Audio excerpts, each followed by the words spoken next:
നമസ്കാരം ചങ്ങാതിമാരെ. ഇന്ന് പോയ സൈറ്റിൽ കറണ്ട് പോയി. വൈകിട്ട് 5 മണിക്ക് വരുള്ളൂ എന്ന് പറഞ്ഞാൽ ഞങ്ങൾ തിരിച്ചു പോന്നു. അങ്ങനെ വന്ന് ഞങ്ങളുടെ നാട്ടിലഞ്ഞൊരു ചെറിയ അമ്പലമുണ്ട്. അവിടെ അവർക്ക് പാട്ട് വയ്ക്കാനായിട്ട് കോളാമ്പി ഞാത്തിയിടാൻ ഒരു കാല് വേണമെന്ന് കുറച്ച് ദിവസമായി അവർ പറഞ്ഞു തുടങ്ങിയിട്ട്. അപ്പോൾ അതിൻ്റെ വർക്ക് ചെയ്യാമെന്നുള്ളൊരു തീരുമാനത്തിലായി. പൈപ്പൊക്കെ അവരെടുത്തിട്ടുണ്ടായിരുന്നു. അങ്ങനെ ഞങ്ങൾ രണ്ടുപേരും കൂടി ചെന്ന് പൈപ്പയിൽ കയറാനുള്ള പടിയും മുകളിൽ കോളാമ്പി ഫിറ്റ് ചെയ്യാനുള്ള പടിയൊക്കെ വെച്ച് പ്ലേറ്റൊക്കെ അടിച്ച് സാധനം ഫിറ്റ് ചെയ്ത് 5 അടി ഉയരും 80 കിലോ വെയിറ്റുള്ള അവനെ തന്നെ ഞങ്ങളൊന്ന് കയറ്റി വയ്ക്കി സാധനത്തിൻ്റെ ബലം പരീക്ഷിക്കുക. ആ നേരത്ത് നല്ല കാറ്റും മൂതി. അതിൽ നിന്ന് അത് അത്യാവശ്യം ബലമുള്ളതാണെന്ന് മനസ്സിലായി. അവനെ സുരക്ഷിതമായി താഴെ ഇറക്കി. ഞങ്ങളുടെ നാടെന്ന് പറഞ്ഞു കഴിഞ്ഞാൽ തൃശ്ശൂർ ജില്ലയിലാണ് സ്ഥിതി ചെയ്യുന്നത്. പുത്തൂർ പഞ്ചായത്തിൽ ഒരു കൊച്ചു മലയോര കർഷക ഗ്രാമം ചെമ്പങ്കണ്ടം എന്നാണ് പറയണത്. അവിടുത്തെ ഒരു കൊച്ചമ്പലമാണ്. ചെമ്പനും ചെമ്പിയും ശിവപാർവതി ക്ഷേത്രം എന്നാണ് അറിയപ്പെടുന്നത്. കുറച്ച് ജനങ്ങളാണ് ഞങ്ങളുടെ ഗ്രാമത്തിലുള്ളത്. അതിലെല്ലാം മതക്കാരുണ്ട്.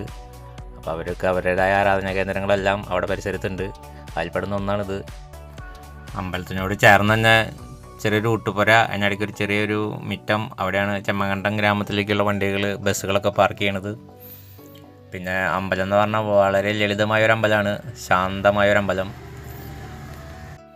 യാതൊരു വക തിക്കും തിരക്കും ബഹളും ഒച്ചപ്പാടുകളും ഇല്ലാത്തൊരമ്പലം. സുഖമായിട്ട് വന്ന് പ്രാർത്ഥിക്കാൻ പറ്റിയൊരമ്പലം.